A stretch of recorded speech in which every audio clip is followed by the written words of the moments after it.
I did not pick that track, by the way. I would have come out something different. I want to make that clear. This is my third YMS, so I thought I would start this thing by reading you all 3 quotes. The first one: as fundamental as the creation of the microprocessor, the PC, and the internet. You got my attention. That sounds pretty important. Those things sound important. Number 2, it will have a more of a profound impact on humanity than fire and electricity.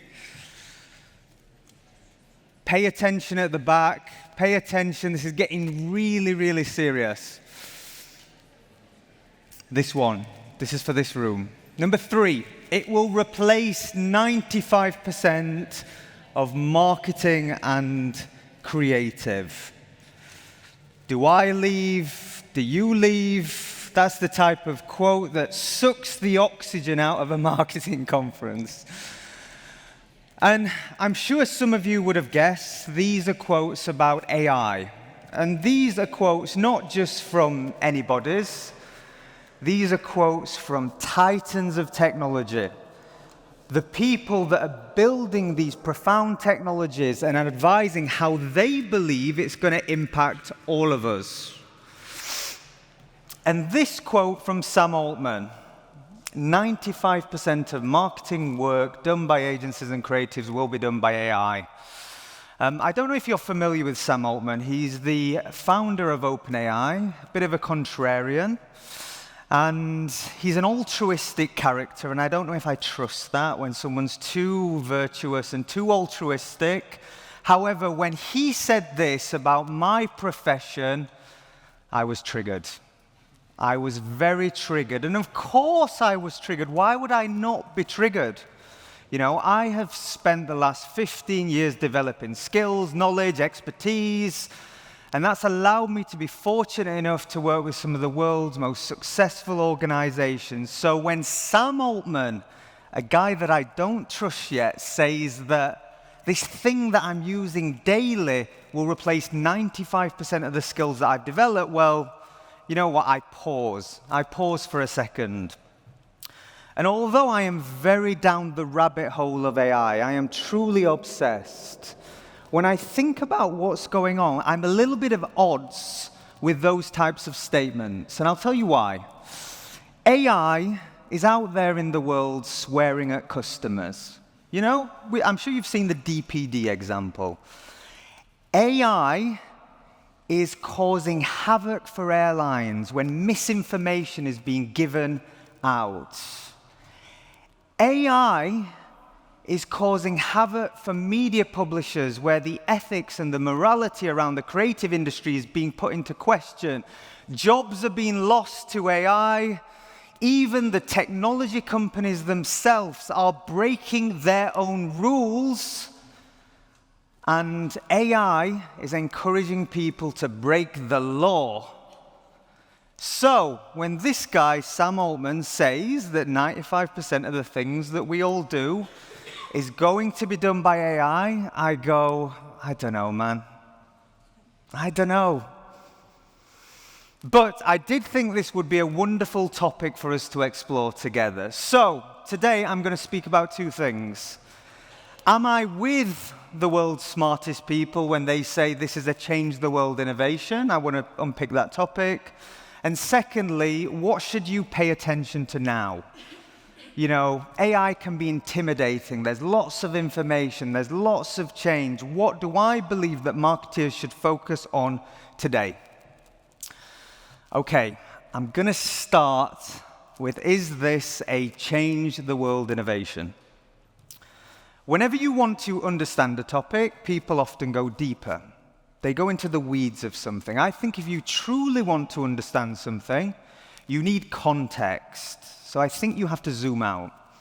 So let's just get rid of the word AI for a second and let's talk about innovation.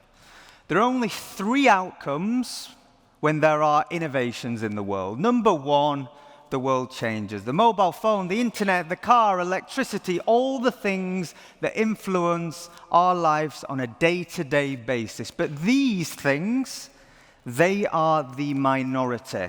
And when I say the minority, these are the 0.0001% of innovation, yet they take up all of our headspace. You have this secondary camp of innovation. This is where the majority sits, temporary, hype, fad. I'm sure we've all fallen guilty to these types of innovations. They can be fun, right? And then you have this third camp, and this really bothers me. This is the misuse of innovation. These are pointless.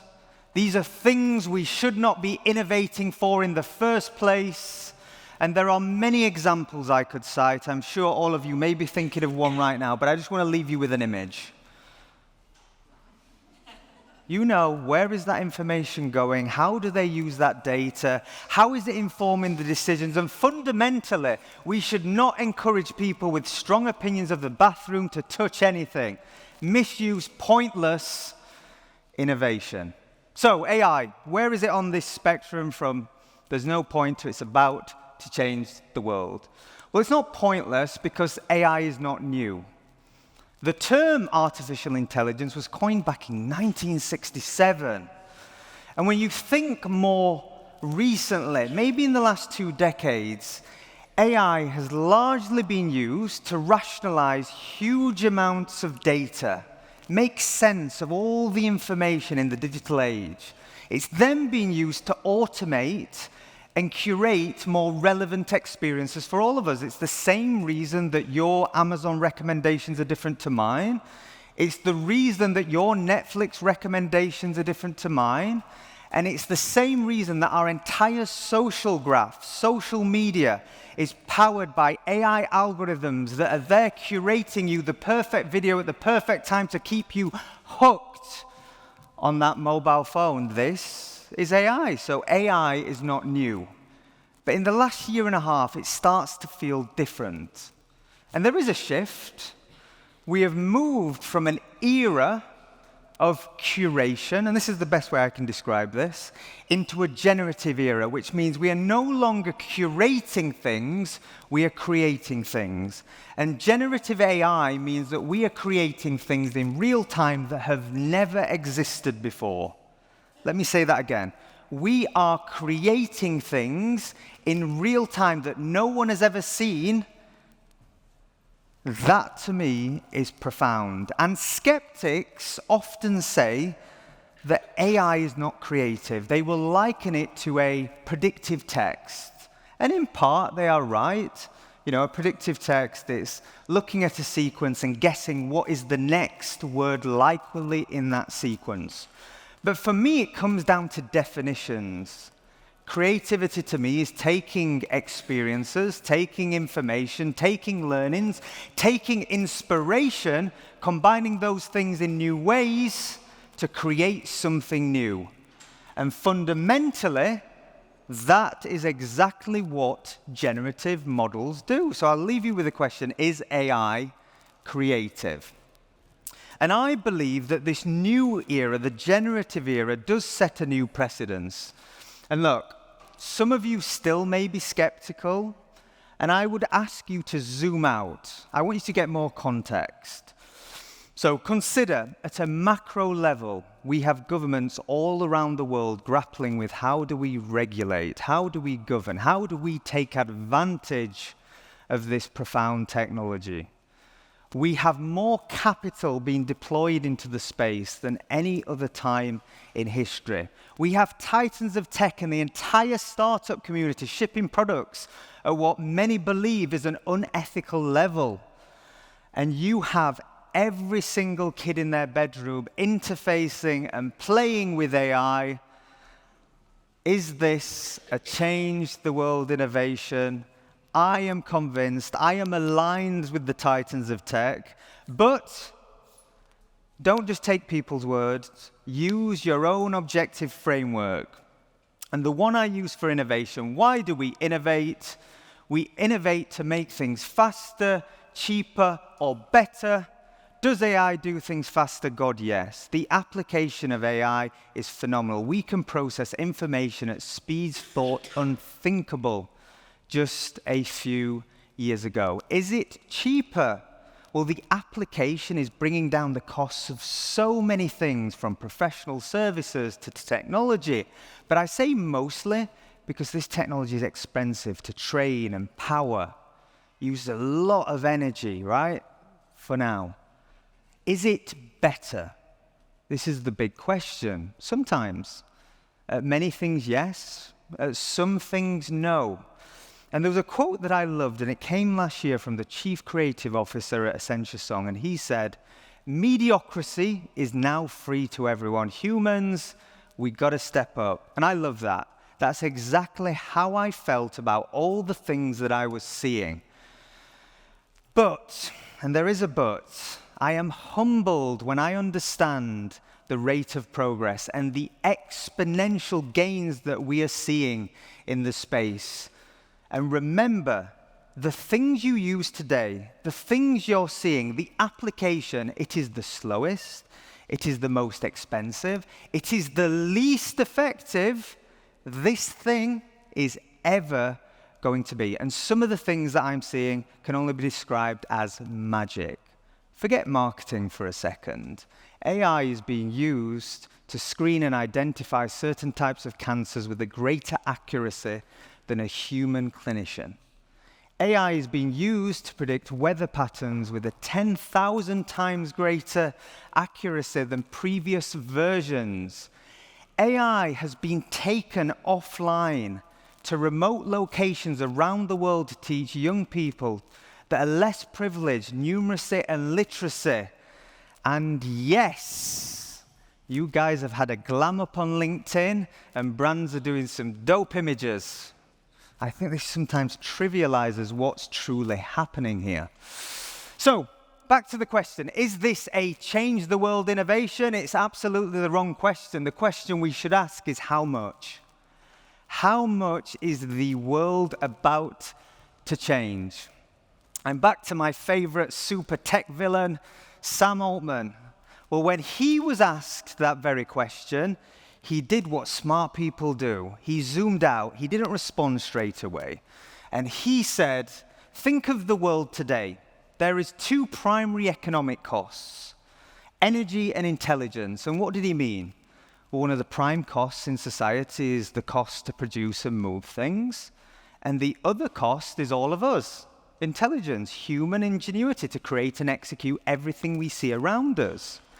And then he just said, what happens when one of those things goes to zero?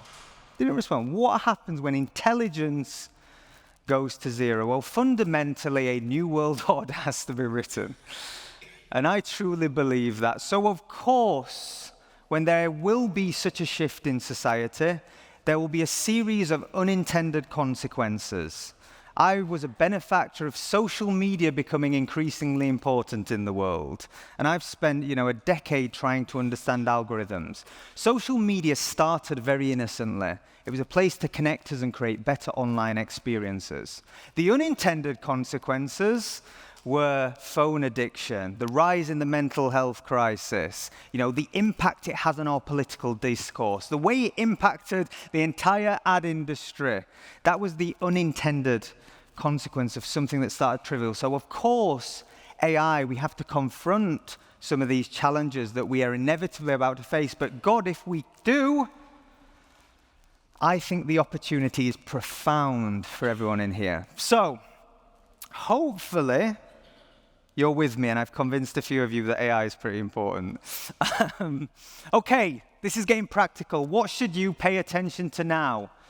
Well, let's say jobs. Will jobs go? Of course, some jobs are going to go. Many jobs will be created. But most of all, for everybody here, when I think of the talent, the creativity, the thinking that exists in the advertising industry, most jobs will just evolve. But what I will say, I can't predict way into the future. But if I look at the next 2 to 3 years, I think there are 3 meaningful changes that everyone should pay attention to. Number one, there will be a productivity paradigm, meaning that individuals and small teams are now capable of doing things that only much larger, much greater resource teams were. This is a wonderful thing. As an individual or a small team, an agency, a freelancer, you don't have the diseconomies of scale. Being a large organization is encumbering, it limits you. But for the longest time, you had all the advantages, the resources. In this new age where everyone has access to these tools at a very low cost, we will see a new productivity paradigm. Number two, you all have incredibly smart data scientists in your pockets. You all have creative sparring partners. One of the limiting factors in marketing is a finite amount of perspectives. You all have infinite perspectives through AI applications.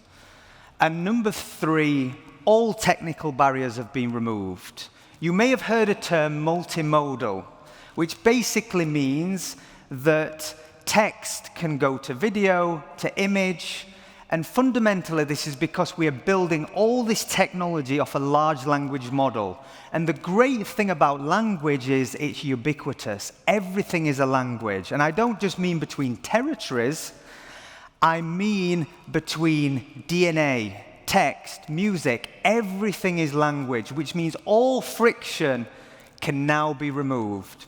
I'm going to give you 3 examples. Many I could speak about when it comes to productivity, but one that I really love that our teams worked on very recently, our teams have become obsessed with AI agents, which are effectively AI software communicating with AI software in a sequence. What AI does very well today is it delivers on very narrow tasks like transcription, voice synthesis, writing. So what you can do now with an AI stack is solve problems. So one of our clients, they do very technical videos on YouTube for developers. And they create these every week. Their 2 most important channels, YouTube and SEO, in terms of their disciplines that they use. What did we do? We created an AI automation stack that transcribed a YouTube video once it was uploaded. It is then passed through to a custom GPT, which basically means writing in the style of that brand, their tonality based on all their writings. It's then passed and meta tags are added, so it's optimized for SEO, and it's now published. That would be 3.5 days worth of work for an individual that was very skilled. That is done automatically in 30 minutes with no human intervention. Productivity paradigm. Okay, actionable insights. One I absolutely love. Our job as marketeers is often to take the guesswork out of marketing. And you either do that from experience or you do that with data. Imagine a future world where you can create custom GPTs, custom AIs that are based on your top customers' personas. You can co-create with them. You can take the guesswork out of your advertising ever before it goes live. The possibilities are endless. And there's a quote I want to read you from Ethan Mollick, which is he's a Wharton professor of AI. He said, "The problem with being human is we're stuck in our own heads." I'm sure we can all relate to this. And a lot of decisions that are bad result from us not having enough perspectives. You have any perspective you want from any single background, you just have to ask for it. And that to me is incredibly empowering. And finally, technical barriers have all been removed. I don't want to harbor on this point, but if I zoom out and I consider what does it mean when you remove technical barriers, I believe we are about to see an explosion of great thinkers and great minds that are no longer bound by the previous technical limitations. And I think this will have a profound impact on individuals, on entrepreneurship, and undoubtedly on marketing teams. Let's see the payout.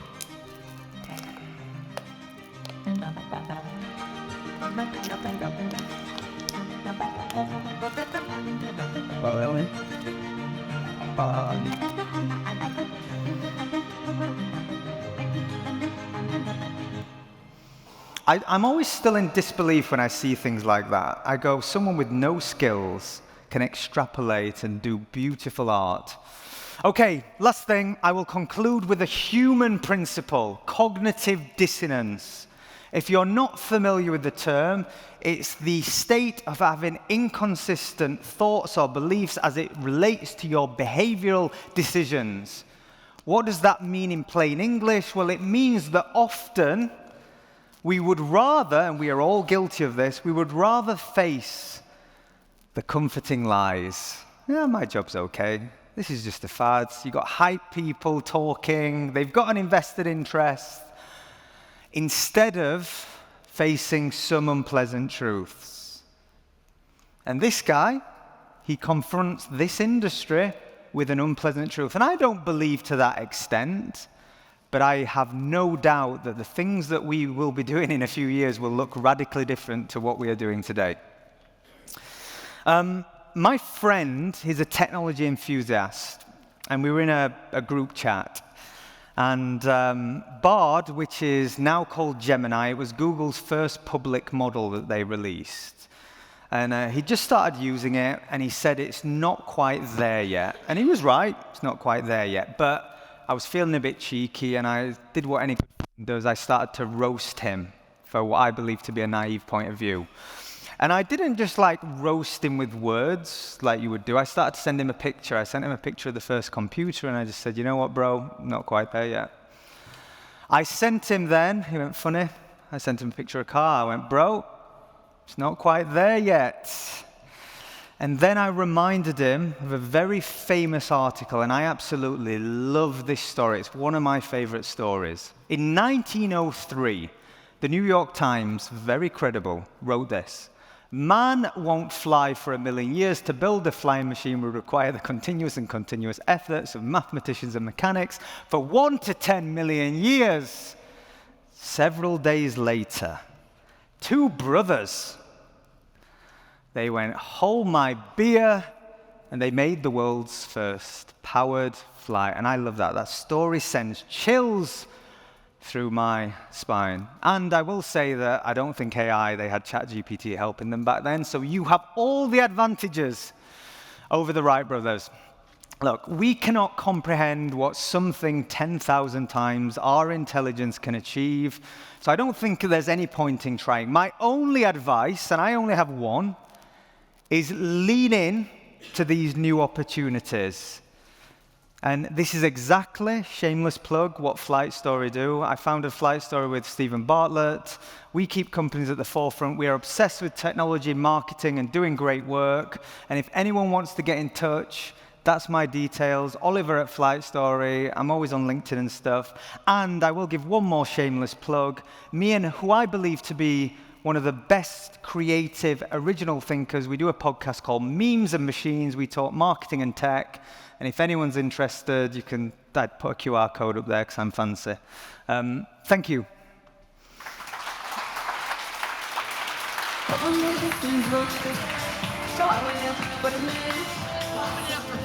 Oh, yeah, sure.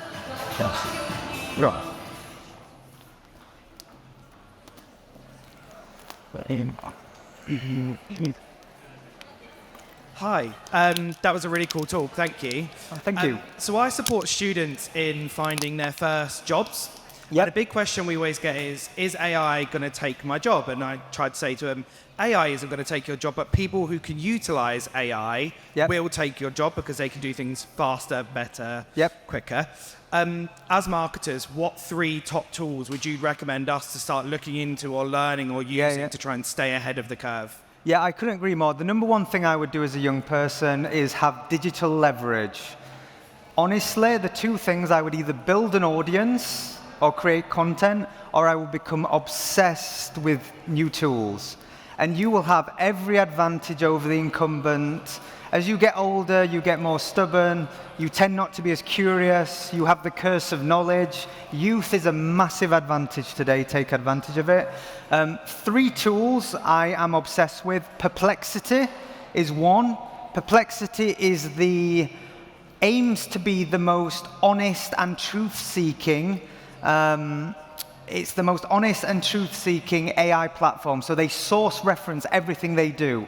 They have a feature called Collections, which basically means you can format and put parameters around reports and information. Fascinating tool. The next one I would use is Leap AI. Leap is an automation agent. They custom build automation stacks for you. They have so many templates that are just incredible. If you're in a business and you don't discover Leap AI, right now it's really cost efficient.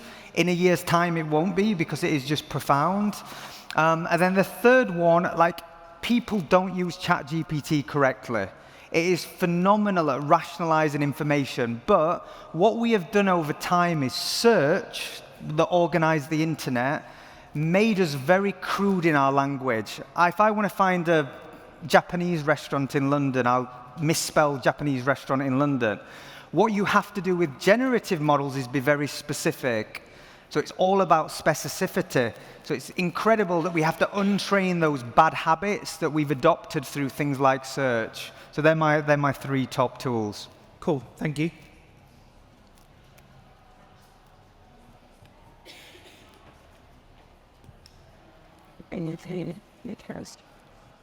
Hello. Thank you. Super interesting. I've been recently really interested in the amount of energy that AI uses, and considering we are in a climate crisis, I feel like there's going to be a pain point that comes up as more and more companies use AI for their chatbots and all that sort of thing. I think I read something that they already use more energy than a country for just the chatbots. So how do you feel that's going to be navigated, this sort of pain point between the energy usage versus obviously the amazing possibilities of AI? Yeah, it's a great question. So to give you some context, ChatGPT uses the equivalent of about 400,000 households in America, the same amount of electricity. So that's like, just put that in, that is absolutely wild. I think there isn't an easy solution. What some people believe is that AI will be the solution, in the sense that it will figure out how to solve that problem. The skeptics will say that if you appoint AI to try and fix the climate crisis, it will get rid of all of us. So, like, there is another there's another belief. I don't have a pointed answer on that, because it's a very complex subject. What I will say is that these are important questions to ask, and I think regulators, governments, technology companies, people, we all have a responsibility to see how this thing evolves and shapes.